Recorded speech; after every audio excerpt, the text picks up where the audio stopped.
Good morning, everyone. Going to get, another minute to let people file in. While we're doing that, I'll introduce myself. I'm Gary Reich. I'm the editor-in-chief of Soundings Trade Only, which is a great job that I'm really happy to have, and it's great to be in front of you guys. And I'm really excited to be talking to these folks. A lot of people don't know it, but I worked at the Apple store for 6 years just for the grins of working around some great product and technology that I was interested in. So talking about this stuff with these guys is going to be a treat. There's so much going on in technology these days, and it's just going to be nice to look into the crystal ball with these people who have a collective, professional careers, totaling probably 50, 60 years altogether, maybe even more than that. So we're not going to talk about phones or iPads or laptops today. What I want to do first, though, is introduce our panel. First, I'd like to introduce Jared Seymour in the middle.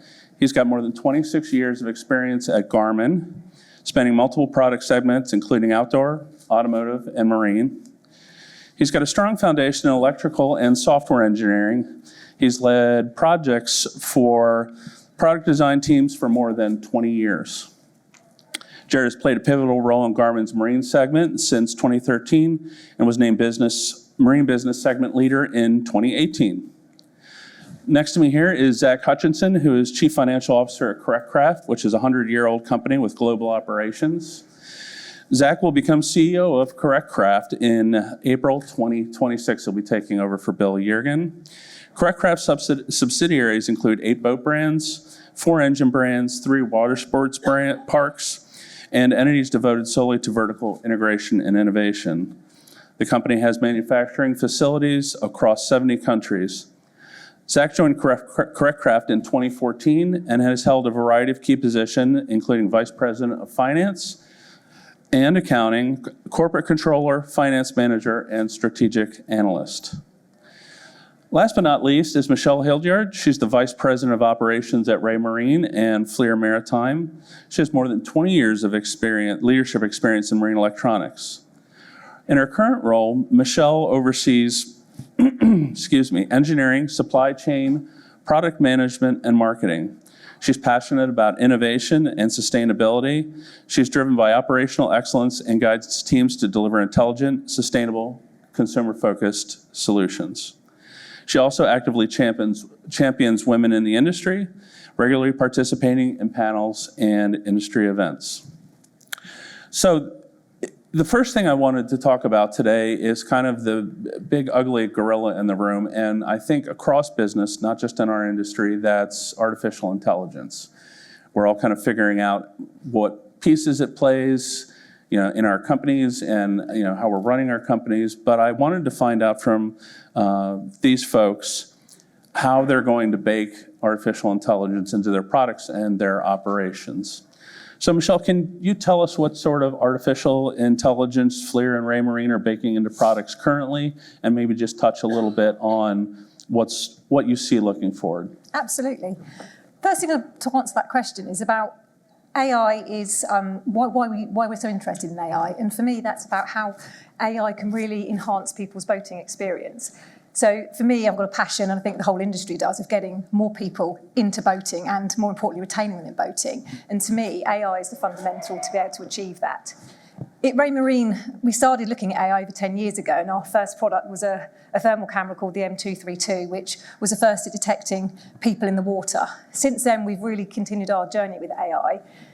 We had a Raymarine Clear Cruise augmented reality product, which then started sensor fusion. We looked at both AI and fusing AIS to start being able to identify the targets. And now what that enables us to do is really make people safer on the water and enhance situational awareness. And I'm really excited because imminently we're going to be launching our new series of thermal cameras. And these are going to be able to identify, detect, classify, and track objects in the water. And this is really important for recreational boating because people can use them at night time. It will identify objects, navigation buoys, objects in the water to help really enhance the situational awareness and make it safer for you in the evenings and at low light.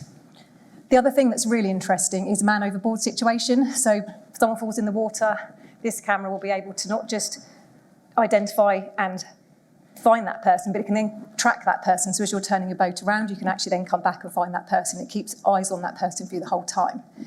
Not just useful for recreational as well, but also in law enforcement. We know that there's a lot of high-speed interception boats that need to happen, and this is a great tool it will be for our law enforcement because it will be able to track very fast-moving boats, stick to them, and then be able to intercept them. Nice. Zach, I wonder if you could talk about how AI is playing a role in boat building. You guys, I would say, primarily a boat building company. How are you guys implementing it, and what do you see as the future in boat building using artificial intelligence? Yeah, so I'll first start with really the concept. I'm a big believer that if you're not thinking 5 to 10 years in front, you're 5 to 10 years behind. And AI is a great example of that.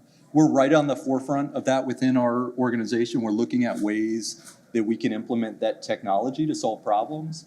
Unless we're solving a problem, it's just a technology, right? So that's really been our focus. There's been a couple areas within our operations that we're looking to implement AI that are big pain points.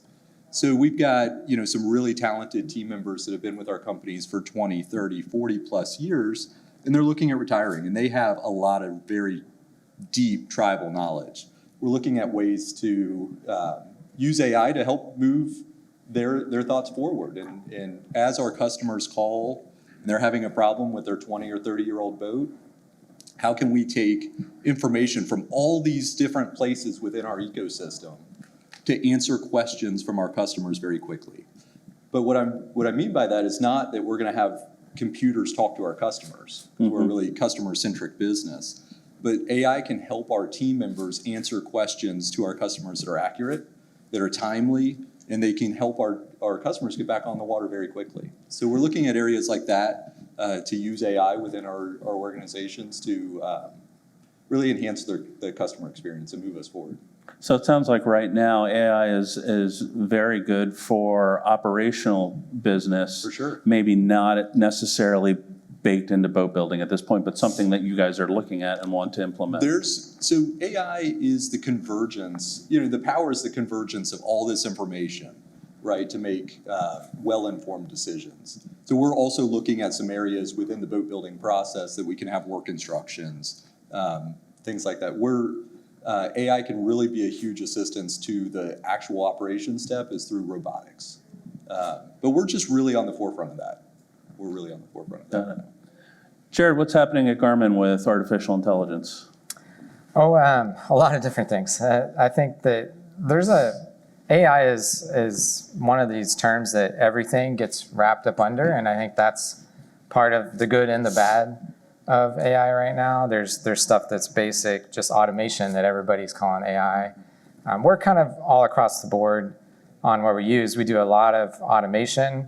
We're doing machine learning, so similar to some of the things Michelle said, like we do object recognition with camera systems and things like that using machine learning, and that kind of falls a little bit under the umbrella.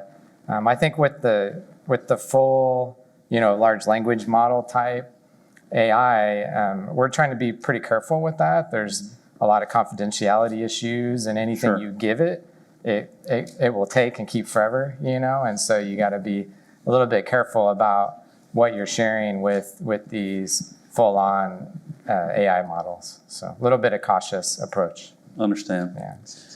The next thing that I find really interesting over, thinking about the last 8 years in the industry, 8 years ago, Hinckley bought the Dasher to market, and that was kind of really the first push with electric boating. And I feel like we're in an age now where autonomous boating is the next big thing, and maybe not fully baked yet. Michelle, can you talk about your guys' approach to autonomous boating and where you see that headed? Certainly. I split autonomous boating into two areas, recreational and commercial, and I think they have a very different approach, and it's how we're looking at approaching them. For recreational boating, people buy their boats and they actually want to drive their boats. They enjoy the driving of the boat. So for me and at Raymarine, we look more at how can we do our philosophy is more of a step-by-step approach to autonomy. How can we assist people in their boats rather than drive it for them? we have a product called DocSense, which we brought out probably 4 or 5 years ago now. And that's a real example of how we're assisting navigation. Docking is probably the most stressful part of anyone's boating journey. And we want to take that away, but still have the owner in charge of their boat. So we've created a system that uses stereo cameras, and it you can situationally understand everything that's going on around your boat. It creates what we call a virtual bumper, and you could put the throttles over as hard as you like, and that boat is not going to hit anything that it's noted around it. And that's where I think from a recreational point of view, that's where our sort of philosophy and focus is. When it comes to things like commercial, then I think full autonomy is something that's really, has happened and is going to come very soon, and I think is really critical. There is the cost-saving aspect of it, so, don't like to talk about with the crew, you would need less crew with a fully autonomous boat. That is, it's a cost saving for the boat builders, but more importantly, the operators as well. They could save thousands and thousands of dollars by getting the correct routing, leaving at the right time. We're looking at the tide, so that intelligent routing is actually where autonomy is going to really help those operators.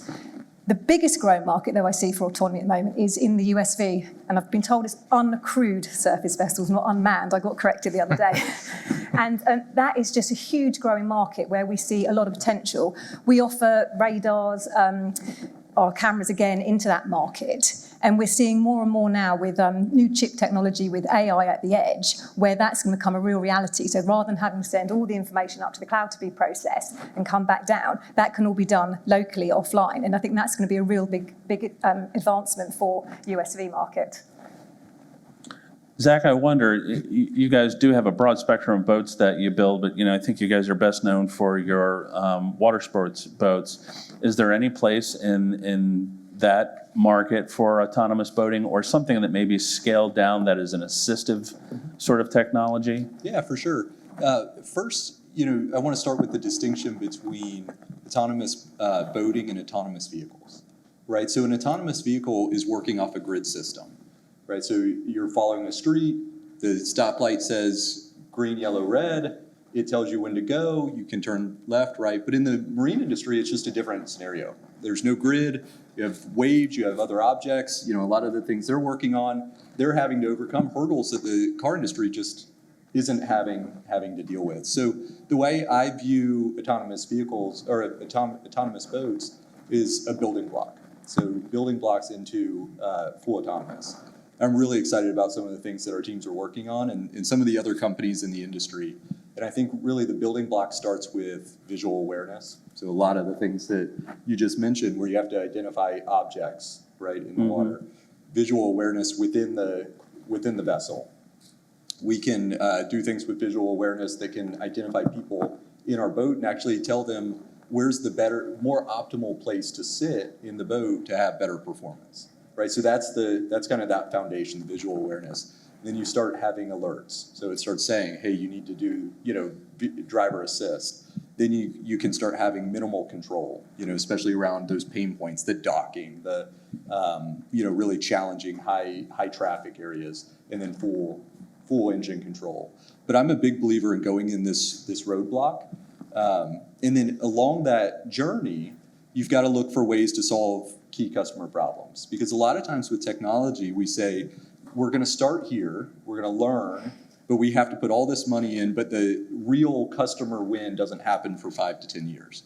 But if during that journey, you can start creating opportunities for our customers to have better experiences on the water, you're walking them along that path with us as we make those big investments in technology. So it sounds like you're more, with current technology, a proponent of assistive boating more than full autonomous. Is that right? You've got to get really comfortable with that before we go full autonomous. Gotcha. Get really, really comfortable. But it's a building block in that direction.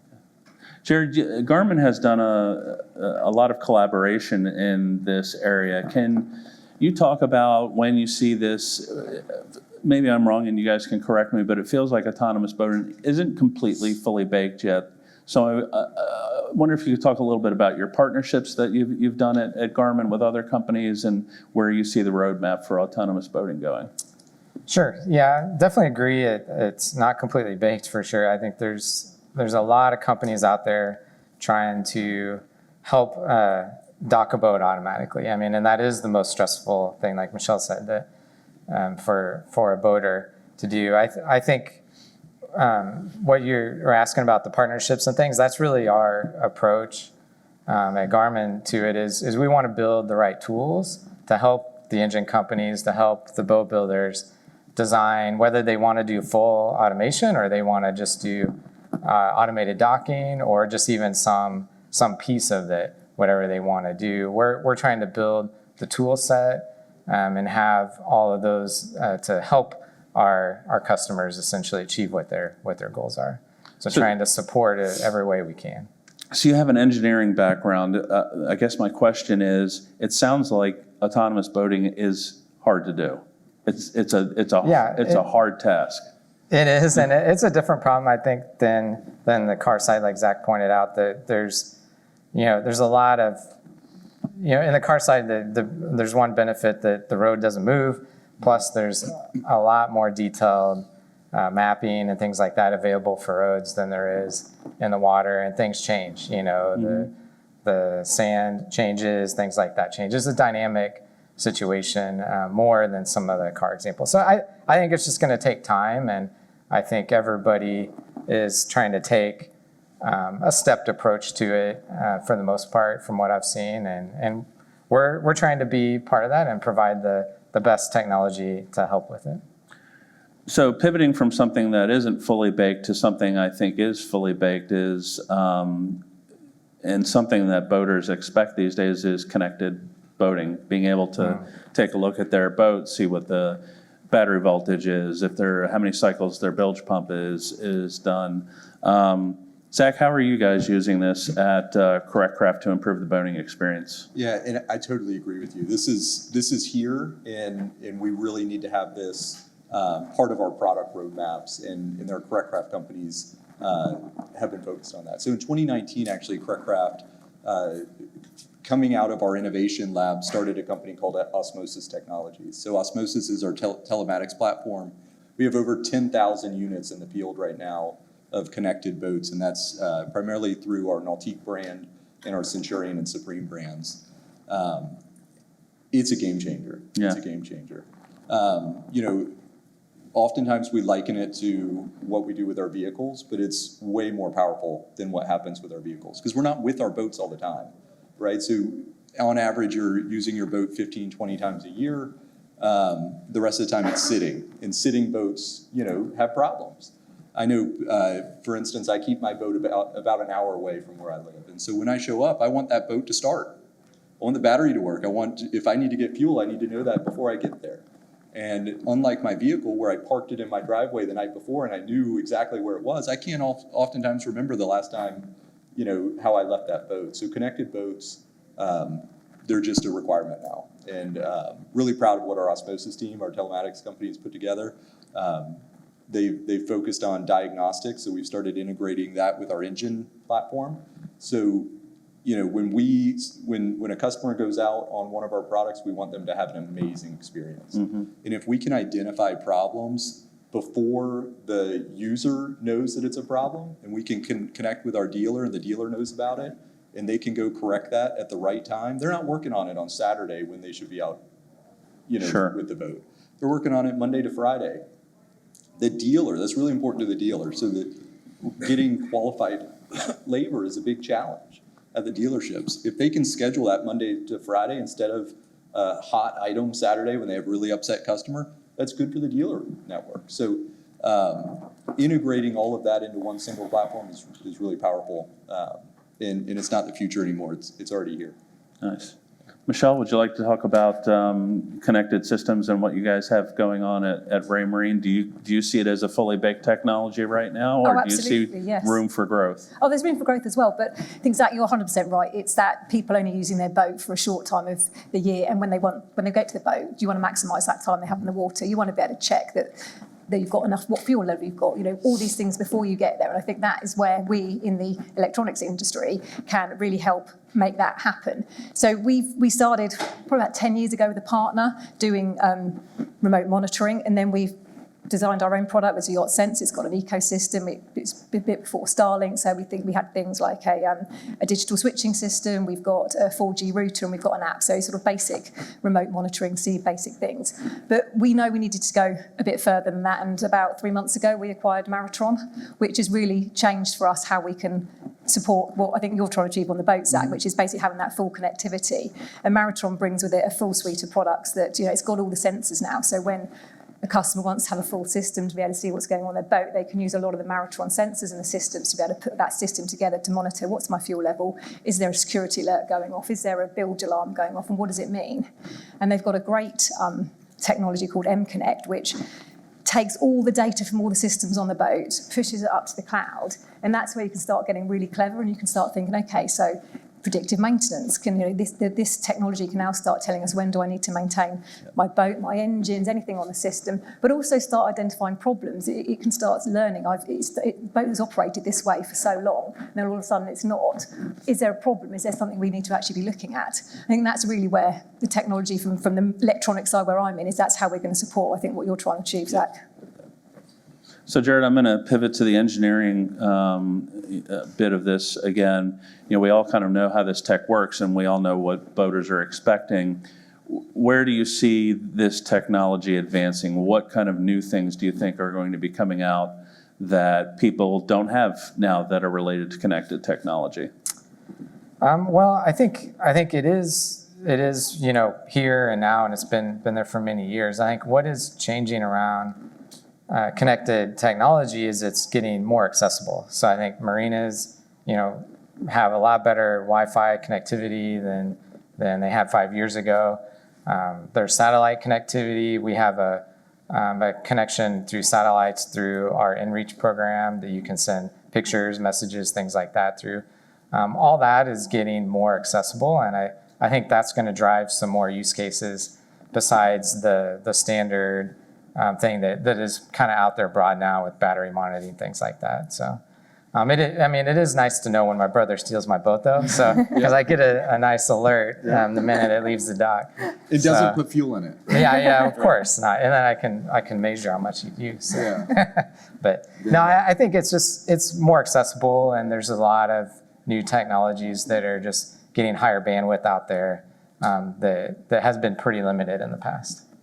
So we've talked about artificial intelligence, we've talked about connected boating, we've talked about autonomous boating, and I was thinking about this last night, and I think my biggest question was, what's next? So we've got these three pieces of technology, obviously there's electric propulsion, which is still kind of trying to find its way between hybrid and electric propulsion. Just kind of a random off-the-cuff question is, Michelle, do you have a crystal ball that you can look into and say, I think this is a good technology for the marine industry that we might be seeing, coming up? To me, I think we've only scratched the surface of cloud data. I know we've talked about it a lot from remote monitoring and things, but with the prevalence now of Starlink coming out, I think there's still a lot more to come in that area. And so I think we should be looking, there's chipsets and silicon coming out there now with a lot more security in it, because when you're pushing stuff to the cloud, there's a lot of data security around that. And I think now we're seeing the technology that's able to support that. I believe we're going to see a lot more in that area. So we've talked a lot about it, but it's things like better understanding of your customers. So actually not just what their boat's doing, but how are they using their boat. From a boat builder's perspective, it's great because you can look at how's the customer using the boat, what do I need to design better.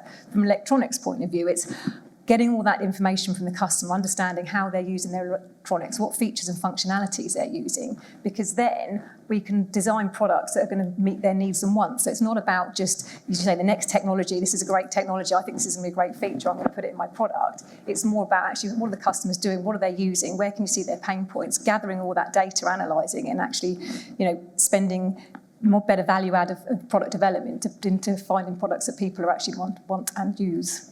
Makes sense. Zach, I'm interested from a boat building perspective.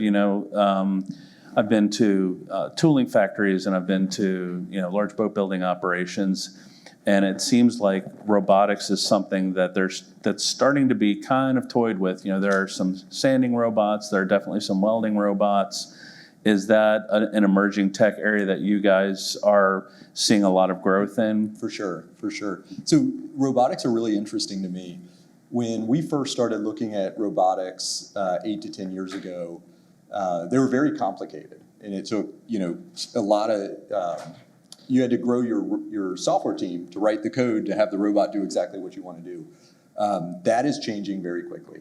Robotic integration now is much easier with much smaller teams, and frankly, it's something we need to be investing in. And through our watershed innovation team, we've been looking at robotics, and actually we're just launching a new robot in our Orlando facility this week, an end-of-arm tooling robot. And what's really neat about it is we identified an area within our operations that was really challenging for the operators. It was an unsafe work cell, and so the operator said, we need help here. We need a robot. And so they fully embraced it. And when you have your team that's working on the floor with the robot embrace it, your success rate is much higher, much higher. And so we've had a couple projects that we have played with that we were kind of forcing, but this one, they pulled it. And so I think that's really gonna be widely accepted. But with that said, my view on robotics are you have to, because there's so much variation in product, and robots don't like variation. When you have when you're going through a robotic plan in your facilities, start at the beginning. Because if you can create product at the beginning with a robot that fits within a very set standard, the variation's much smaller, then you can implement robots throughout the rest of the factory. If you try to start using robots at the end of the facility and they're having to deal with the variation, that's really challenging. So if you're building a robotic strategy, start at the beginning, start in gel coat lamination, and then work through your facility. That makes sense. Jared, I wanted to ask you about manufacturing processes and emerging tech and how Garmin is using maybe robotics and maybe automation and things like that to be more efficient and be able to produce more products and things along that line. What is Garmin doing kind of in that area without revealing any of your future roadmap and secret sauce, as far as that's concerned? Well, I think the production areas, like you mentioned, and operations areas are some of the key areas that can benefit from robotics or other automation. So we certainly use it with certain manufacturing processes. We do most of our manufacturing in-house, and so we try to tightly control that, and some robotic stations help. We want to have the right mix of kind of the human oversight with the robotics to increase and maximize the quality. So that's really the goal is maximize the quality of the output, and too much robotics could be a problem. No robotics, may not be as good either. And then the distribution systems, there's been a lot of technology improvements and distribution, like warehouse management, things like that, where we're using automated storage retrieval systems for parts or even for finished goods on smaller things. That's been really beneficial just with the advancements in those type of automated systems. It's going to be interesting to see how you guys implement that. It's 9:30. That went fast. Thank you guys so much for sitting with me and talking about this stuff. I find it very interesting, and I can't wait to see what your companies do going forward. Awesome. Ladies and gentlemen. Thank you. Thank you.